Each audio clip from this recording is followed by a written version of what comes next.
날씨가 시원해진 기미가 안 보입니다. 어쨌건 학교는 이제 개학들을 다들 하셨지요. 예. 방학 때 더워가지고 원래 여름 방학이 있는데 개학을 하고서도 한동안은 더운 것 같아요. 요즘에는. 그래서 이게 사실은 여름 방학이 좀 더 길어야 될 것 같고 겨울 방학이 좀 더 짧아도 될 것 같은데 거꾸로 가고 있는 것 같습니다. 어쨌건 잘 이겨내시고 또 몇 주만 좀 잘 보내면 올해는 또 추석이 빠르더라고요. 금방 또 추석이 옵니다. 또 좋은 날이 또 오니까 잘 이겨내시면 좋겠습니다.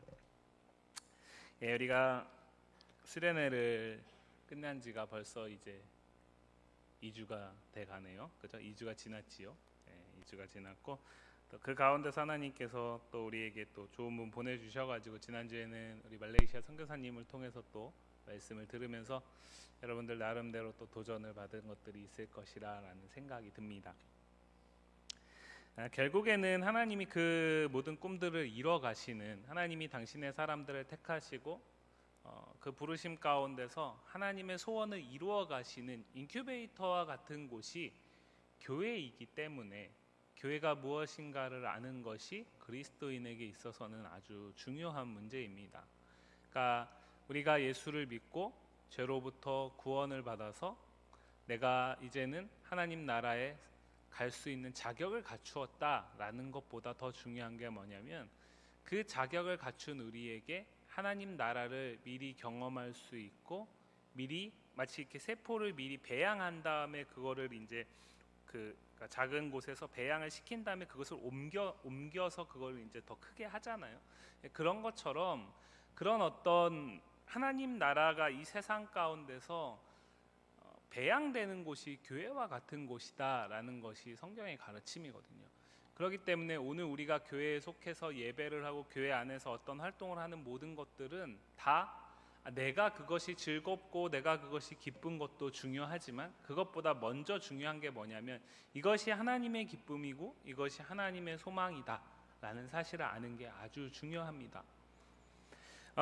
그래서 우리가 이제 이번 수련회 때 사실은 이제 3일 동안 함께 하면서 교회에 대해서 한번 알아보려고 했던 거예요. 왜냐하면 교회가 그만큼 지금 시대 속에서 많이 그 가치가 평가절하되고 있기 때문에 그렇습니다. 그러나 하나님은 여전히 우리가 첫째 날 수련회 때 교회에서 하면서 말씀드렸듯이 하나님은 여전히 교회에 소망을 두고 계시고 그 이유는 교회가 만물을 충만하게 하시는 이 그리스도의 충만함을 가장 완벽하게 담아낸 공동체이기 때문에 그렇습니다. 그리고 그 하나님 나라가 우리를 통해서 이 세상 가운데 스며들고 하나님 나라를 세상이 보게 하는 것, 그것이 하나님의 교회를 향한 크신 뜻인 거죠. 그 뜻을 이루시기 위해서 하나님이 무엇을 하셨느냐? 그것이 이제 오늘 말씀을 통해서 우리가 볼 것인데 예수님을 모퉁이 돌 되게 하셨다라는 거예요. 이 모퉁이 돌 된다라는 이 부분은 두 가지로 설명을 할 수 있는데 하나는 목사님이 지금 설명을 할 거고 하나는 이때 분반 시간에 선생님들하고 같이 생각을 해보시면 좋을 것 같아요.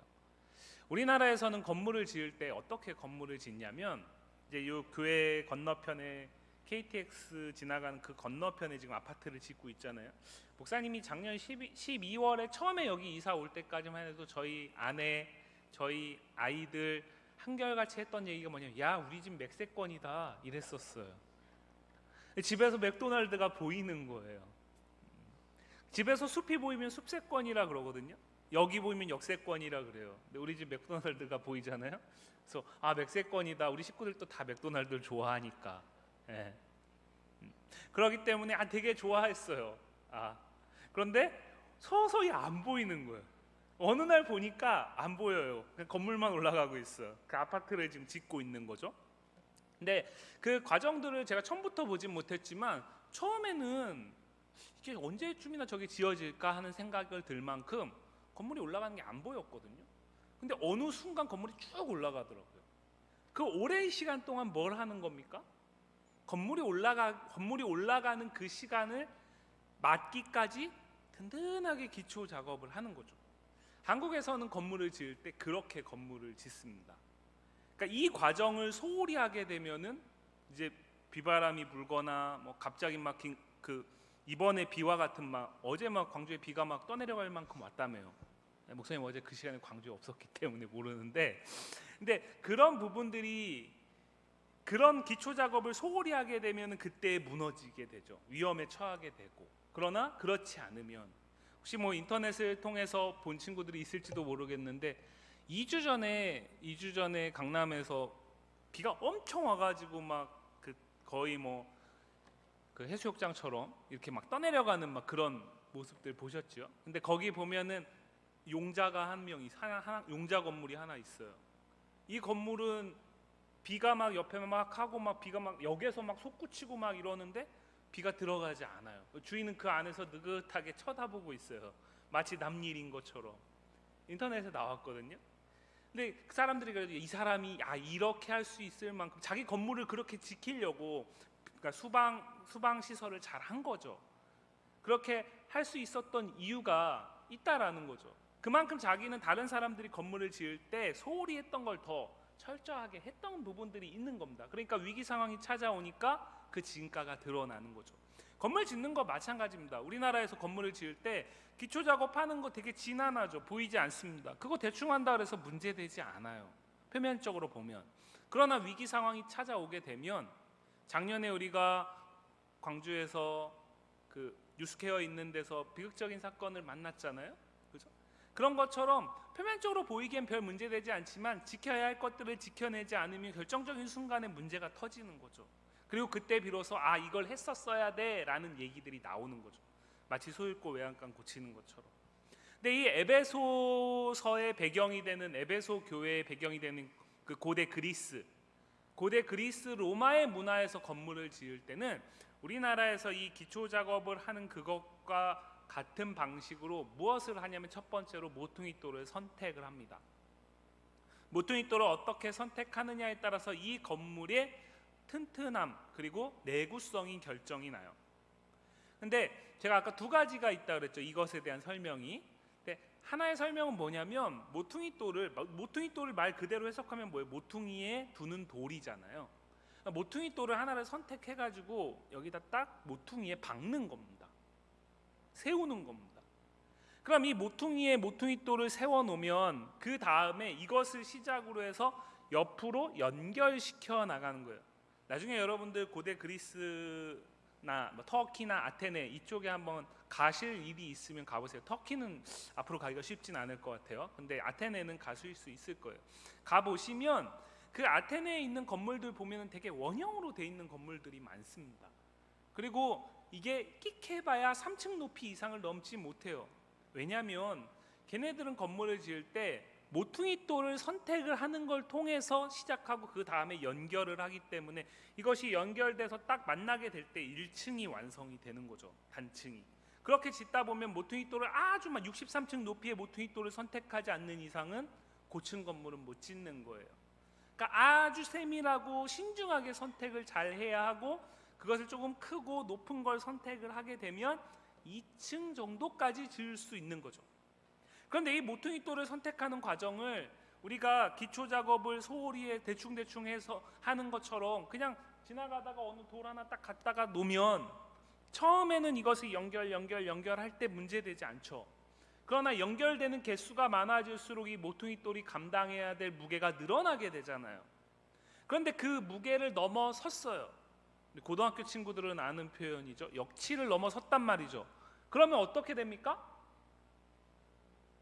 그냥 거기에서 멈추는 게 아니라 그 이전의 모든 수고가 와르르 무너져 버리죠. 무게가 넘어서는 순간 모퉁이돌이 같이 뽑히게 되고, 그래서 그 이전의 모든 수고는 무너지고 건물은 완성될 수 없어요. 이게 모퉁이돌과 관계된 첫 번째 설명이에요. 이것에 따라서 생각을 해보면 오늘 2장 19절부터 22절까지 읽은 우리 말씀 속에서 연결한다, 서로 연결한다라는 이 표현이 왜 나왔는지를 이해할 수 있어요. 모퉁이돌을 예수님으로 택한 다음에 거기에다가 연결을 시키는 거죠. 누구를요? 그 예수님의 구원의 은혜로 말미암아 건물, 오늘 본문에서 표현하는 건물된 우리 성도 한 사람 한 사람을 얘기를 합니다. 이 성도 한 사람 한 사람을 연결시켜 나가는 거죠. 근데 이 사람들 가운데는 연약한 자들이 있을 수 있고 부족한 자들이 있을 수 있잖아요. 모두가 다 똑같지 않습니다.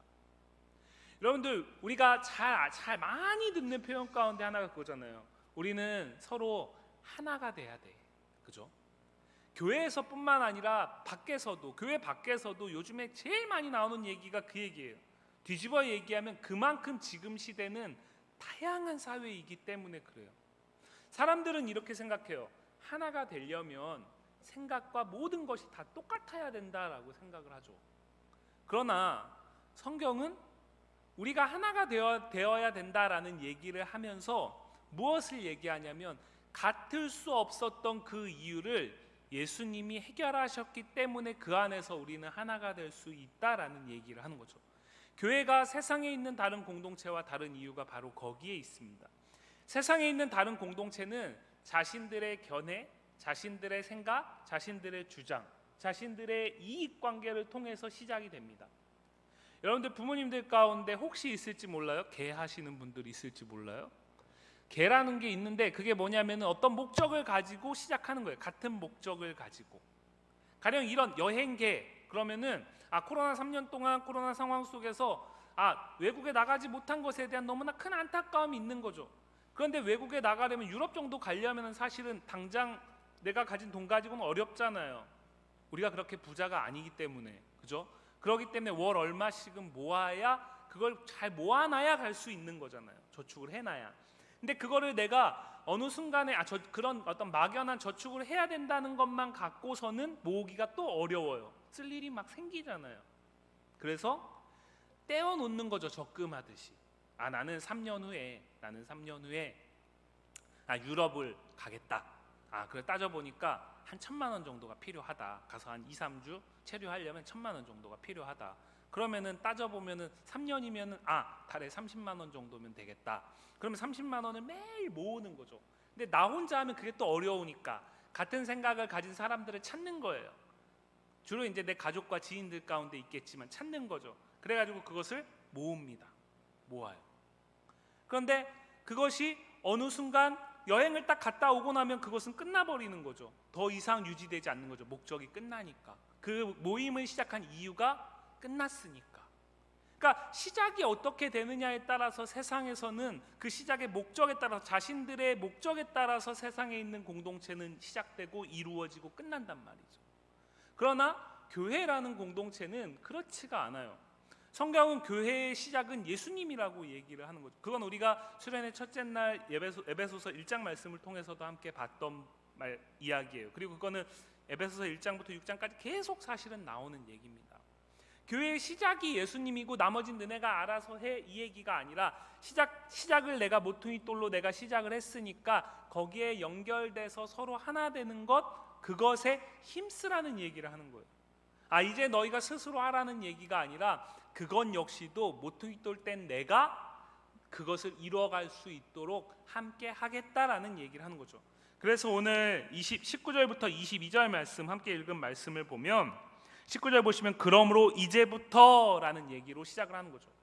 그러므로 이제부터 너희는 이것이 아니다. 너희는 이것이 아니다. 너희는 외인도 아니다. 나그네도 아니다. 라는 얘기를 하는 거죠. 그럼 이전에 뭐였다라는 거예요? 너희는 나그네였다는 거예요. 너희는 외인이었다는 거예요. 외인 좀 어려운 표현이죠. 외인은 바깥에 있는 사람이에요. 이 얘기는 무슨 얘기냐면 유대인들은 성전 안에 자신들이 갈 수 있는 핵심적인 위치가 있어요. 유대인들만 갈 수 있는 위치가 있어요. 그리고 그 유대인들 가운데서도 레위인 즉 제사장들만 갈 수 있는 위치는 따로 있어요. 그 안에. 그러니까 공간이 이렇게 형성되는 거죠. 핵심적인 위치가 있고 그 밖에 그래서 밖으로 나올수록 더 많은 사람들이 있을 수 있는 거예요. 이방인들은 절대로 여기 근처도 가지 못합니다. 지금도 마찬가지예요. 이스라엘에 가면은 여러분들이 인터넷을 통해 봤을 수도 있을 통곡의 벽이라는 게 여전히 있는데, 예루살렘 성전에 통곡의 벽이 있고 그 안쪽에 들어갈 수 있는 관광객들 못 들어갑니다. 관광객들이 갈 수 있는 곳은 외인들도 갈 수 있는 곳이에요. 그 안에 실제로 내부인들은 갈 수 없는 곳, 내부인들만 갈 수 있는 곳, 거기엔 외인들은 절대 갈 수 없습니다. 그럼 이거 자체가 뭐예요? 성전 안에서 하나됨이 아니라 분리를 경험하는 거죠. 너희는 원래 나그네이기 때문에 우리와 함께 할 수 없어.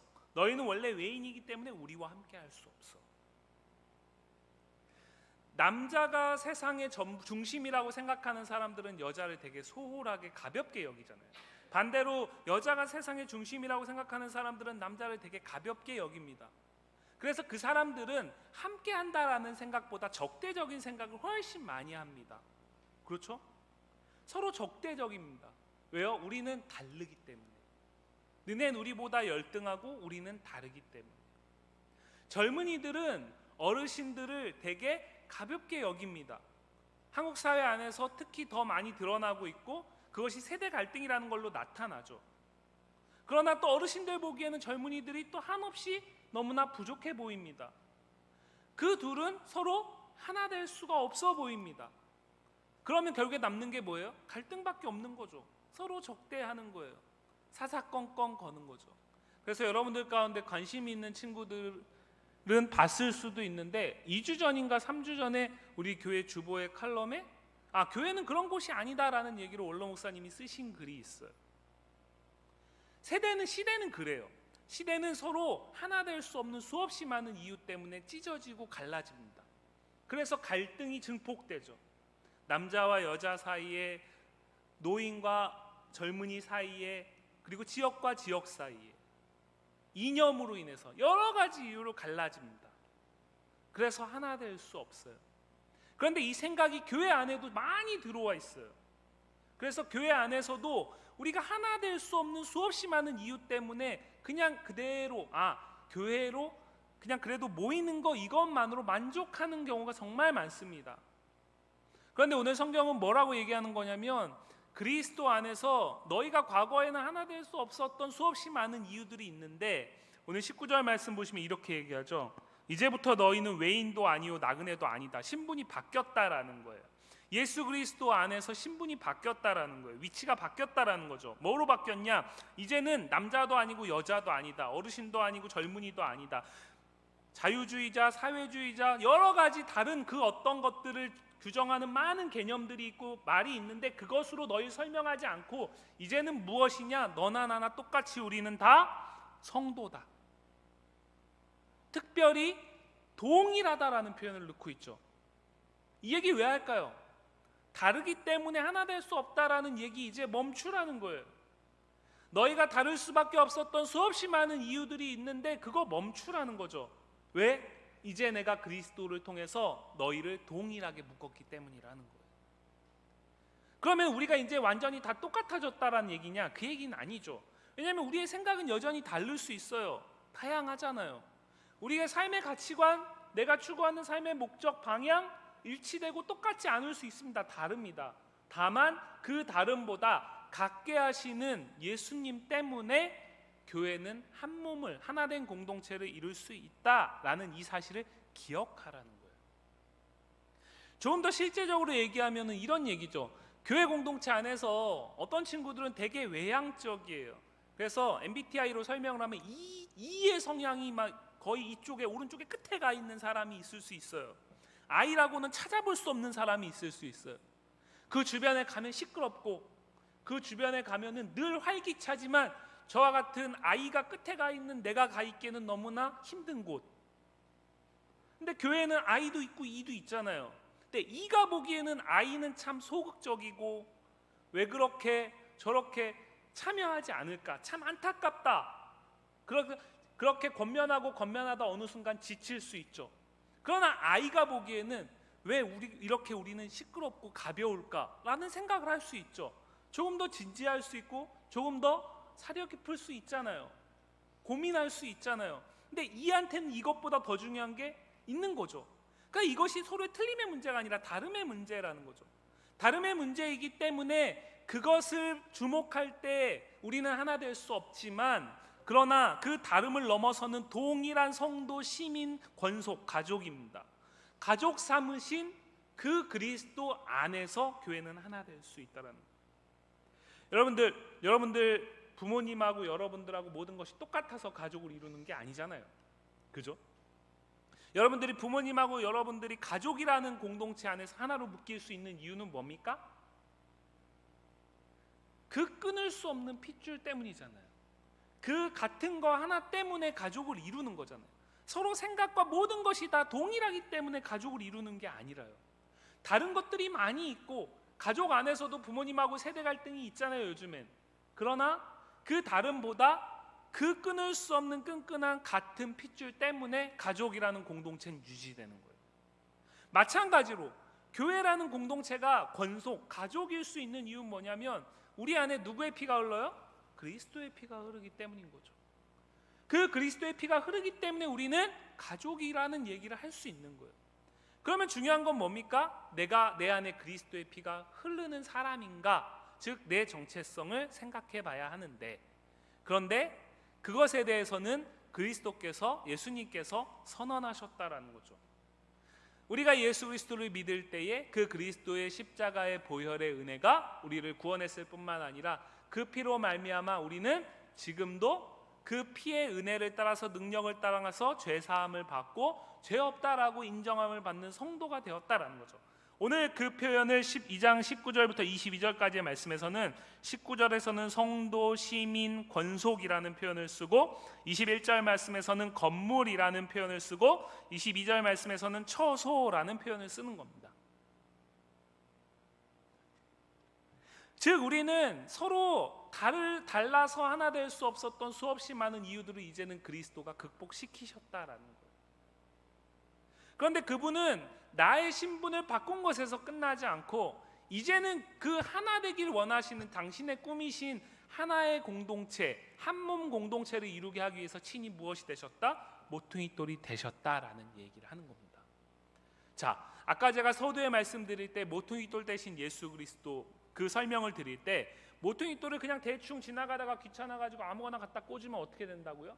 처음에 한두 개 연결될 때는 문제가 되지 않지만 무게를 넘어서게 되면은 뽑혀버리고 완성되지 않고 와르르 무너진다고요.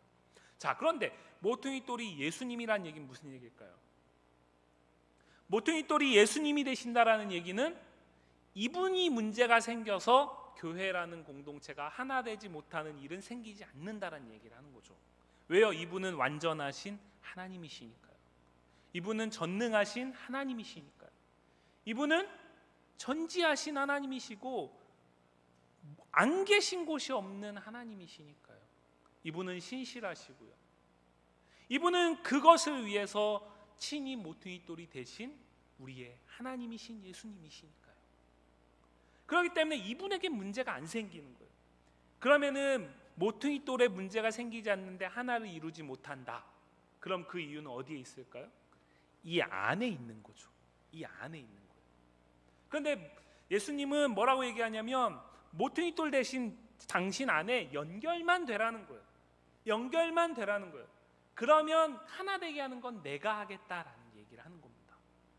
그것을 위해서 오늘 22절 말씀은 성령 안에서라는 얘기를 하는 겁니다. 여러분들, 오늘 본문은 성전이라는 표현을 쓰고 있죠. 고린도전서 3장 16절 말씀을 보면 이렇게 얘기해요. 성령 안에서 우리 한 사람 한 사람이 하나님의 성령이 거하시는 성전, 전이라고 얘기를 해요. 우리 한 사람 한 사람이 성전이라는 거죠. 그런데 오늘 본문에서는 사도 바울이 그 성전이라는 개념을 공동체적으로 확장시키기 위해서 건물과 처소로서 성전된 우리를 다르게 표현하고 있어요. 자, 건물이 있어요.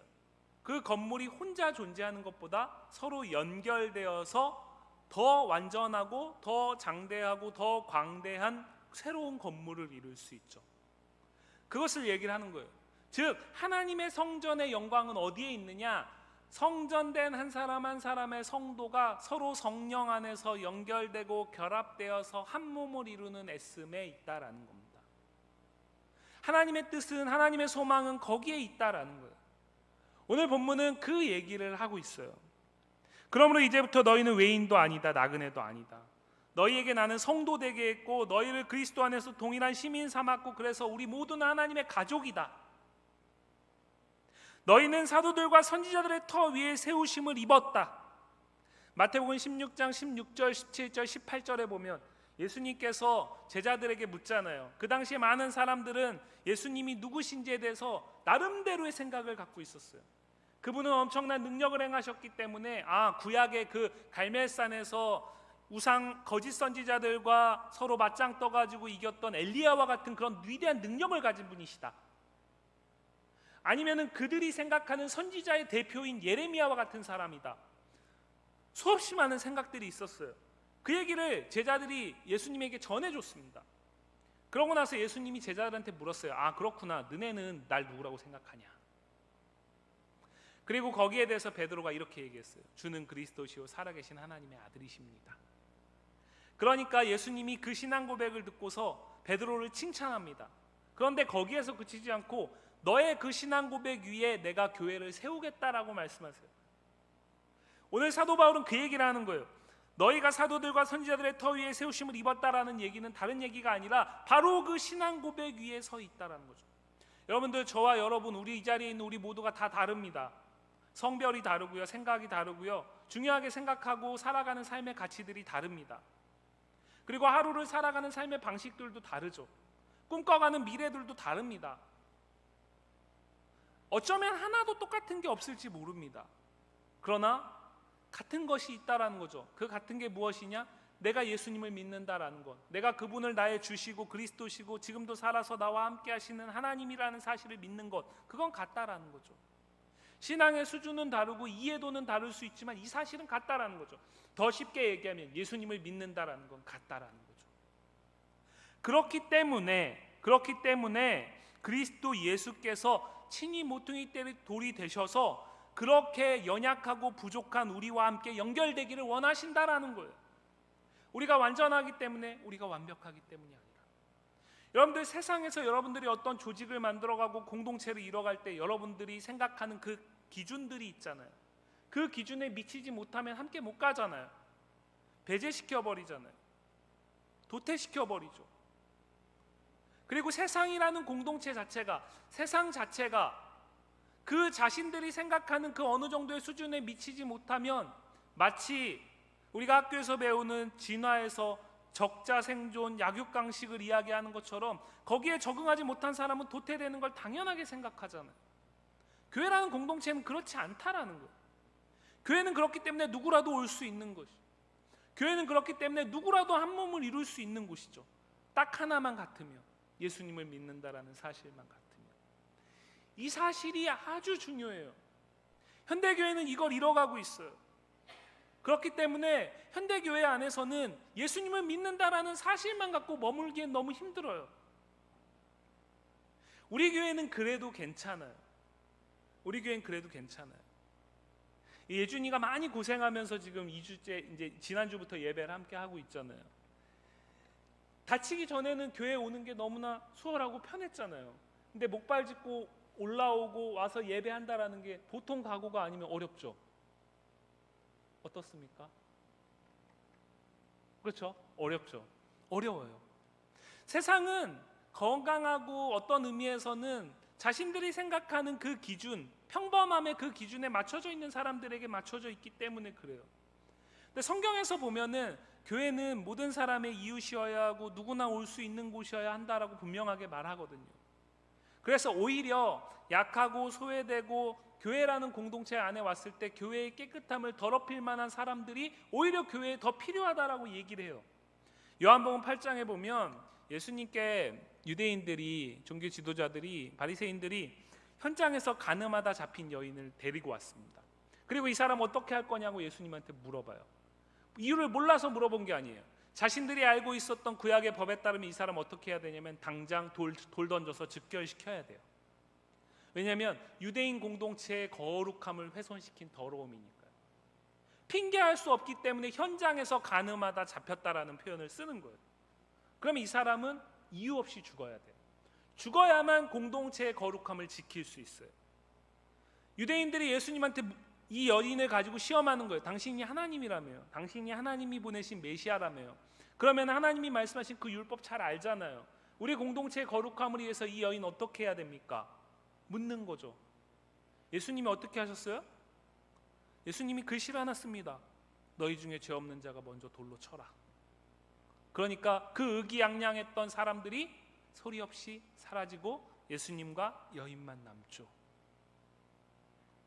만약에 우리 교회라는 공동체에, 지금 우리 청소년부 공동체에 여러분들이 학교에서 악행을 행하고 학교에서도 선생님들한테 용납되지 못하는 어떤 친구가 왔다라고 생각을 해요.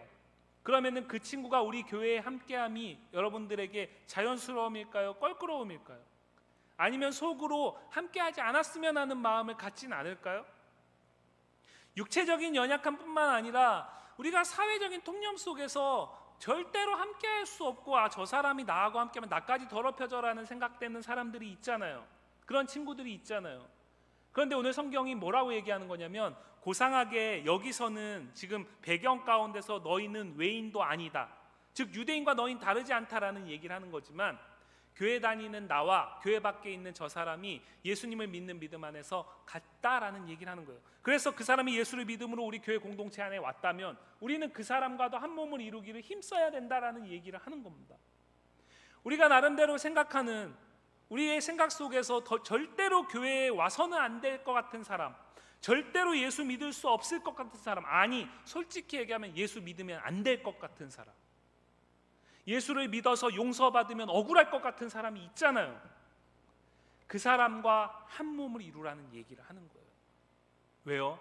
그걸 위해서 내가 모퉁이돌 됐고 내가 든든하게 박혀서 절대로 뽑히지 않을 거니까, 연약한 사람들, 아픈 사람들, 악해 보이는 사람들, 악하기 때문에 예수님이 필요한 거잖아요. 그 사람들 함께 되는 걸 포기하지 말라는 거예요.